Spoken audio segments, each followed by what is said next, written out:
What is going on, beautiful people? Welcome to another weapon review. Today we're going to take a look at the Interfacer, which has been requested by a few different people over the months, and recently a member requested it, so I figured I'd go ahead and take a look at it, especially after the last couple of weapon reviews were pretty painful, so I wanted to go ahead and do a good one here. Now, I have actually not really used the Interfacer much, but I know it's supposed to be, I think literally the highest DPS weapon in the game, just based off the math. I don't know about in practice. I haven't used it much at all, so we will see how it does here. Now, there's a lot to talk about with this weapon. First of all, I believe it has a special critical hit modifier of 60%, of plus 60%. It's like the Greed in that it cannot spawn with a sight, and so you are not slowed down when you ADS with it. On top of that, I believe it consumes 2 ammo per shot, and it spawns a lot of extra projectiles when you shoot. Now, the non-unique version is the Thinking, a Hyperion shotgun with a Hyperion barrel, which is one of the best non-uniques in the game. Comparing an equally parted Thinking with an Interfacer here, you can see the Interfacer has one more pellet and also more damage per pellet, and also the better critical damage, and also it spawns extra pellets. So just right off the bat, based off all that, this thing should be freaking devastating, because the Thinking by itself is really good, and then this has just all kinds of other stuff on top of it. Although that stuff does come at the cost of consuming 2 ammo per shot, which again, the Thinking consumes 1 ammo per shot.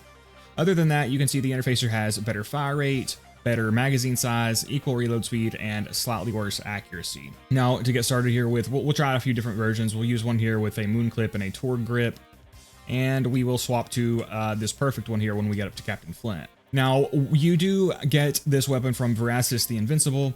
It drops from him at a 50% rate. He also has a 50% chance to drop the Hawkeye. I recently uploaded my world record Melee Zero speedrun of him if you want to check that out. But there is another way to get the Interfacer. Now, if you have watched my videos for a while, you've probably heard me talk about this. There is a glitch in this game where if you're playing in Ultimate Vault Hunter mode and you fast travel to Candlerakk's Crag first, which is a location in the Hammerlock DLC, if you fast travel to Candlerakk's Crag in Ultimate Vault Hunter mode and then you go spawn Triple O, wherever you spawn him, Triple O will have a 50% chance to drop an Interfacer or a 50% chance to drop a Hawkeye. For some reason, fast traveling to Candlerakk's Crag makes Triple O gain that loot pool. I don't really understand it, but he will still retain his 33% chance to drop the Twister as well. Now, Mr. TX01 has a short describing the best way to farm Triple O. I will link to that if you want to check that out. Other than that, if you're going to take on Voracidous, I would just recommend doing something like the Rising Shot glitch. If you want to check out, or excuse me, well, that does work, but the Morningstar glitch is easier to do. But if you want to check out my Sniper Zero guide, I covered a couple of glitch methods for beating him, although I do have legitimate kills of him as well. But we'll get started here with Bone of the Ancients, Legendary Binder, Quasar, Blockade. I'm going to do a subsequence build. They're just very easy to do. They provide slag, they provide disruption. So it's just a little bit more relaxing when I'm doing commentary, and it's a little bit harder to focus. But we will get started here. We've already got some guys pressing me here. Now, again, oh, holy moly. Wow, dang, nice. I can pick that up to get ammo back. I'll wait a second to do so. Can I hit him from back here? A little bit. So I'm not sure if you need to sweet spot with this weapon or if you can just like get at point blank range. It looks like, oh my god, holy crap. It looks like you can just get at point blank range and take him out, you know. It can do pretty good at range as well. Go and grab this guy up, take him out. Oh, beautiful. Holy moly. Yeah, so I was a little worried that you would have to sweet spot with it, but it looks like you can be at point blank range and all of those will still hit. So I'm going to pick this back up to get the ammo back. Now, again, I have never actually used this very much, but I've had friends tell me that it's one of the best weapons in the game, so... Bullshit. You don't have any friends. It is nice to see it holding up to that. So, yeah, guys, a lot of the Seraphs and Pearlescents are really good. There are definitely duds. And like, oh my god, the Devastator was so painful, man. That was so bad. But there are a lot of them that are very good. And again, there are plenty that, you know, are nowhere near as good as they should be. But I would definitely say they don't universally suck the way people often act like they do. So I do want to be very close range with this weapon, looks like. But that is beautiful damage. I'm trying to not spam my shots too much because, again, it is an ammo-hungry weapon, consuming 2 ammo per shot, and having a high fire rate as a shotgun that doesn't have the largest ammo pool to begin with, you know. Holy crap, man, that took forever to slack him. Nice. But yeah, very fun weapon. Oh, you can see we have consumed significant ammo already, so I will try to slow down on that. Just a couple of trigger pulls is enough to kill a lot of these guys. Nice. I'm going to do a run with Zero as well, and I will fight some loaders with it. And I'm curious to see if it's especially good for loaders because of the way it fires. Oh my gosh, I can't hit this guy because he keeps falling down. I need to get some ammo back. Yeah, ammo limitations are going to be the biggest downside with this weapon. It's sort of like... Hey, shotgun, nice. It's sort of like some of the other weapons I've covered, like the... Oh wow, Cloud Kill just melted him. The pitchfork, for example, and the chopper, which do significant damage, but they burn through ammo really quickly. Although this is not as extreme. It does not burn through ammo that quickly. Nice. So it can definitely still perform at range, but to save on ammo, I was trying to get really close up. Nice. Yeah, speaking of dokes, if you guys have seen the Dexter episodes that are uploaded on Showtime's YouTube channel, hey, another shotgun, we get ammo bag.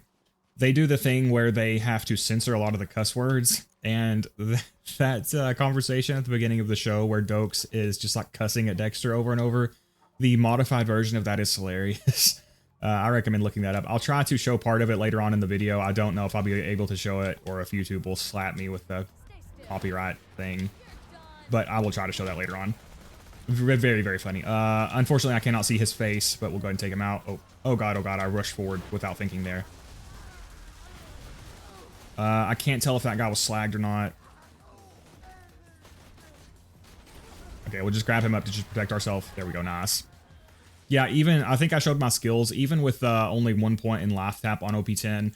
On OP10, you deal so much damage relative to your health that with 1 point in Laugh Tap, you can usually heal yourself. Okay, so again, we're getting really lucky with the shotgun drops here to get ammo back. That is very nice. This is a section where you have to go a pretty long ways before getting more ammo back. Nice. Nice, beautiful. So this is going to be an excellent bossing weapon, I'm sure. I mean, we'll see when we get up there. Oh, dang, almost took out that scavenger already. Nice, there we go. So it can definitely perform at range, but you're going to burn through more ammo, so you might want to try to avoid that. And of course, as I always point out, during regular gameplay, you have access to, multiple different weapons. You're not just using one weapon type the whole time.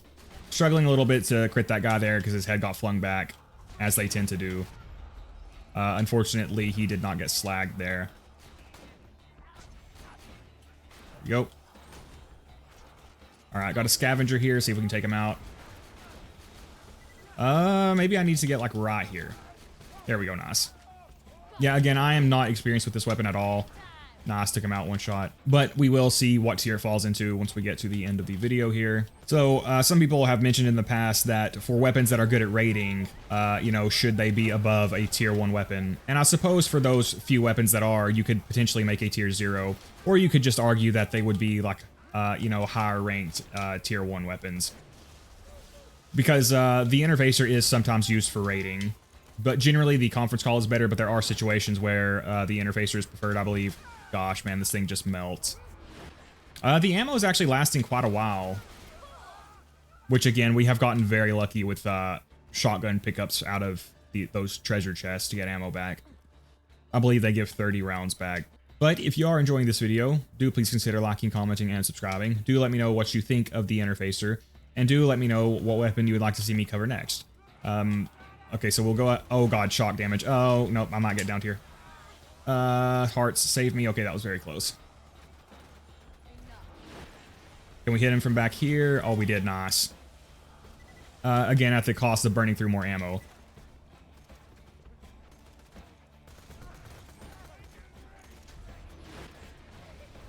Nice. Nice. Yeah, whenever I'm at close range, I'm just absolutely deleting these guys. So this thing has a lot of hype, and so far it is looking like it does deserve the hype. With the single limitation being ammo consumption, which is not even like that bad for the amount of damage you're doing. Nice, it's a crazy good weapon. I think I just phase locked Captain Flint again. Okay, let's retreat here. Oh, I didn't notice these guys over here. They were kind of bodying me, I think. Gotta close the distance. That was not good. I wasted all that entire magazine.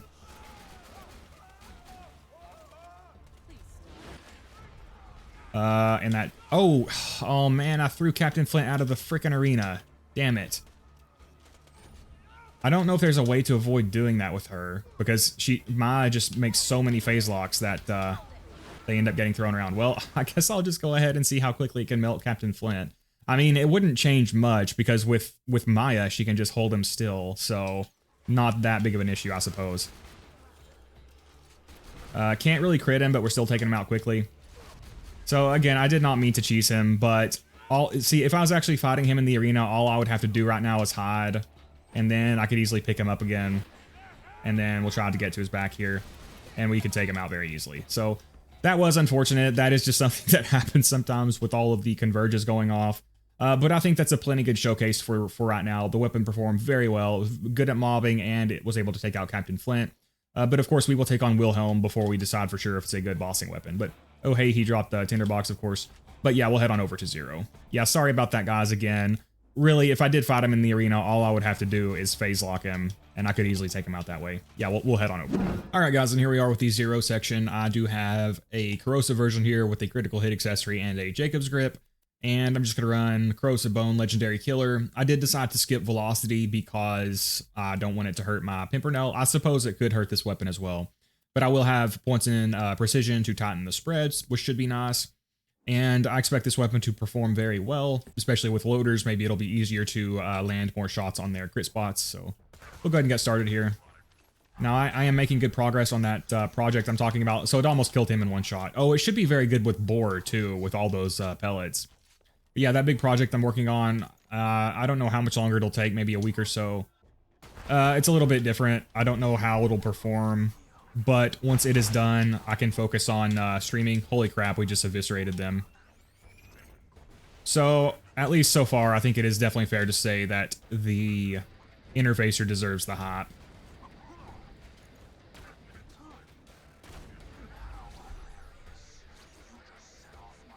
I mean, it's almost one-shotting these guys. That was one trigger pull. Try it at range. Nice. Oh god, oh god, oh god. I'm probably gonna get downed. Oh my gosh, freaking dots, man. That's why you gotta prioritize enemies that can apply dots to you. That was a tactical error there, I suppose. But dots are just so ridiculous, man. Damn it. Boar. Perfect. Nice. Yeah, you gotta always watch out for hot loaders. That was very unfortunate, but we will continue on here. Nice. Yeah, that is excellent damage. So definitely one of the best weapons in the game. Oh, I've also heard that because of Axton's, like, doesn't he have a skill that increases your movement speed while you're sighted in? I think that if you're using this weapon with him, when you sight in, you'll actually move, you'll gain a movement speed bonus. I think I've heard someone say that. I'm not sure about that though. So yeah, all the massive benefits you get from this thing, the extra critical hit damage, the extra projectiles, the increased movement speed, and then the only downside is increased ammo consumption, but it's not even that bad. An excellent weapon. So I was not close enough there. I don't know what I'm doing. I just start yapping and then I don't play as well. So on the next ultimate badass or super badass loader, we will try to get closer so we can actually take advantage of the extra projectiles there. That was my bad. So there's a lot of information about Borderlands 4 now. All of the characters are released and we've seen all their action skills. And I'm a little disappointed. I mean, I know I'll probably never get lucky enough to get another character like Zero. I think Rafa probably looks the most interesting to me with his melee playstyle, but I think his other action skills were just like, one was a shoulder-mounted cannon that I think was automatic. I don't think you even interacted with it. And then another one was just like a grenade launcher. And of course, it's hard to say for sure until, oh my god, oh, that was so close. It's hard to say for sure until we actually get our hands on the game. But, you know, we'll see. The thing with Zero is he has so many great playstyles all together on one character. And I don't think that's ever going to be matched again. So I'll probably have to, you know, play two different characters to get the same experience. Rafa does look like the most fun so far. Maybe Vex, she looks kind of interesting. I'm not super, you know, I'm not crazy about pet classes. But whenever it looks like I think her thing was she has one pet, but then another one of her action skills is like she basically summons a copy of herself in a fixed location. And I actually like that better than a pet because you can kind of manipulate it more. That's sort of what Zero's decoy is, right? You throw it where you want and it doesn't like do its own thing really. Nice, he wasn't slagged. But Harlow, I think, has like the phase lock ability. Why the heck are her pants so big, by the way? Her pants are like inflated. I don't know what's going on there. I think Amon or whatever is probably the one that interests me the least. I need to do a deep dive and analyze all of their skill trees in depth, though.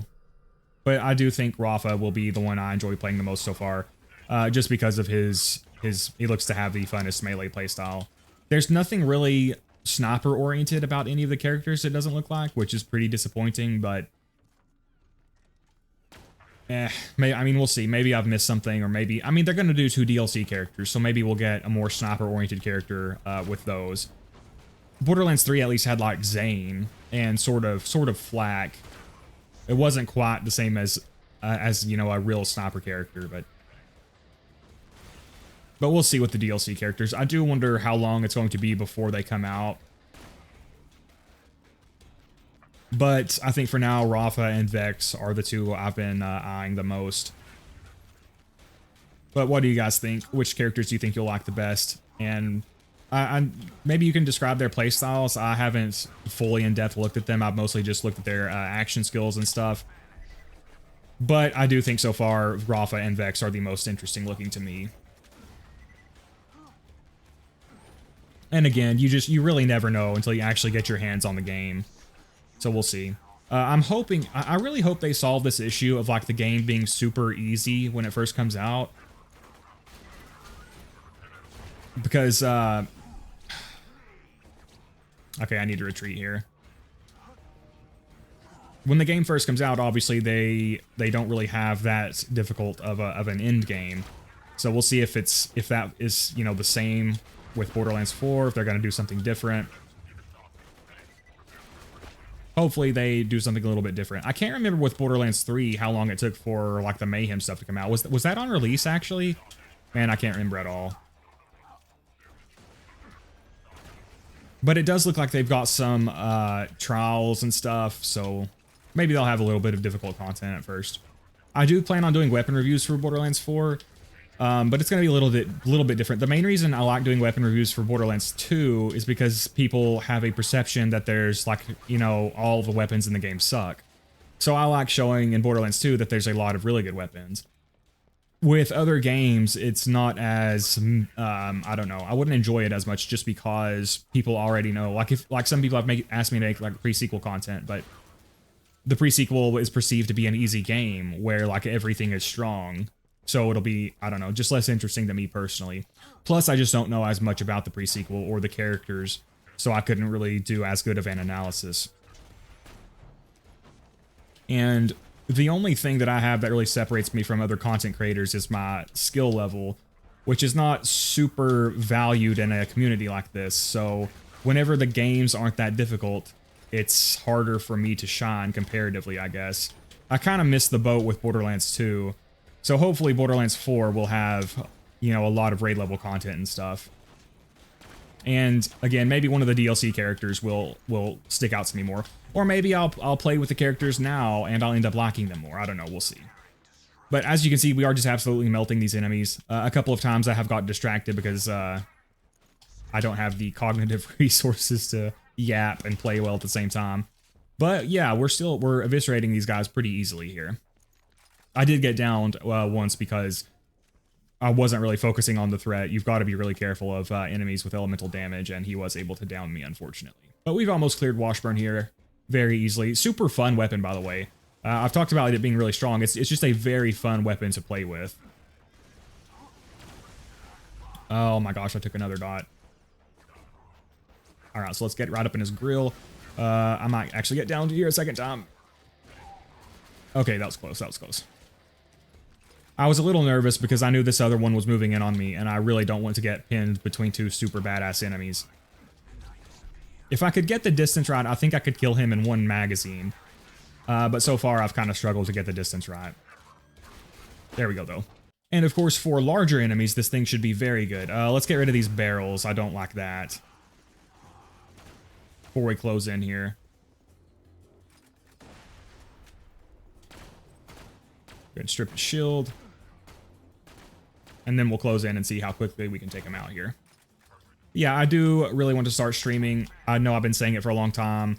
So as soon as I am done with this, oh my god, holy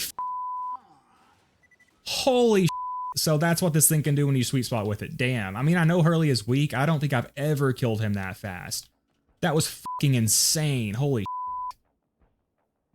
man, I'm gonna have to beep so much of that, but damn, that was crazy. But yeah, another thing about the game being easy when it releases, there's not as much room to analyze weapons, because like at the base game, all the weapons are really good, right? That's another reason I like testing weapons in Borderlands 2, is because whenever the game is more difficult, there's more room for weapons to perform differently, right?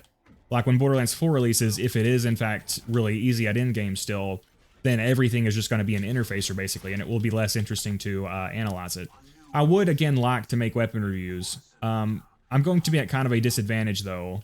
I'll talk about that in a second. Anyway, you can see we tore them up easily. We will head on over to Wilhelm and see how easily we can kill him. I've also just been doing some experimenting with my content lately, switching things up a bit. Something I've talked about before is that retention is generally considered one of the most important, stats that will get you more impressions, like if you have better retention. But from my personal videos, sometimes when I do a weapon review, you might have noticed me testing this. I'll cut some parts and try to make it shorter, like 10 minutes. And those videos do get better retention than like the 20 to 30 minute weapon reviews.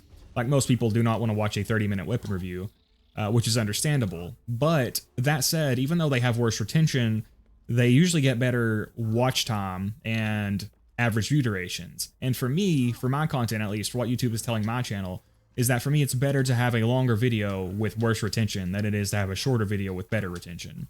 And honestly, I like that. I mean, I like making content for the people who want to watch the whole thing. And just whenever I did watch Borderlands content, I don't really watch any Borderlands content. Man of Low Moral Fiber was the only one who made content that I enjoyed, and then he stopped making content and turned out to be a horrible piece of shit, dipshit anyway. So no one else really fills that void. I guess I sort of make content like that, but I can't just watch my own content all the time. So I kind of want to make the content that I would enjoy watching if I were a viewer, which again is not necessarily the most wide appealing way, but I am happy that it does seem so far at least that my videos, my weapon reviews do perform better whenever they are longer, even if they have, worse retention.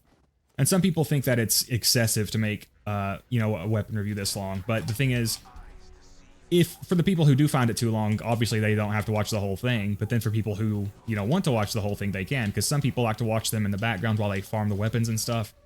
So that's just how I feel about it. But the disadvantage I was talking about, when Borderlands 4 comes out, obviously there's going to be a massive rush of content being made. And for the popular content creators in the space who got pre-release copies, they'll be able to get out, weapon reviews and stuff instantly. They'll probably have them ready to go when the game actually releases. So it's going to be very hard to claw into that space whenever like Jolt's do it, and everybody will already have huge, they'll already have those weapon reviews out and stuff. So I'm getting knocked. Again, this is another problem with Wilhelm. Fighting him with shotguns is because he always knocks you far away. So let me try to get closer to him here to get some better damage off. Nice, nice. Yeah, that was better. That was better. And as he does run away, we will have to chase him here. Missed my grenade there. Oh, excellent damage. Nice. Even with those guys trying to heal him, he is... okay, yeah, he got melted very easily. So, that is, of course, an awesome weapon. One of the best weapons I've tested. One of the best performing weapons in the game. That is the Interfacer. And at this point, we have arrived at the final verdict. We got to give it a tier 1. A tier 1 rating. It is a tier 1 weapon, right? It is a weapon good on multiple characters in many different scenarios. Good for mobbing, good for bossing. The only downside is kind of high ammo consumption. But again, for all the benefits, the ammo consumption is really not that bad. So, excellent weapon. But yeah, I do hope you guys have enjoyed the video. If you did, please consider liking and subscribing. Do let me know what you think of the interfacer, or do let me know what weapon you'd like to see me cover next. Special thanks to my members, and an extra special thanks to my Voracidous Slayers, Evan, Cass, Drake Solidor, Jonas Hedberg, Legan Werdna, and Shadow96. But yeah, guys, thanks for watching, stay safe, and be here next time.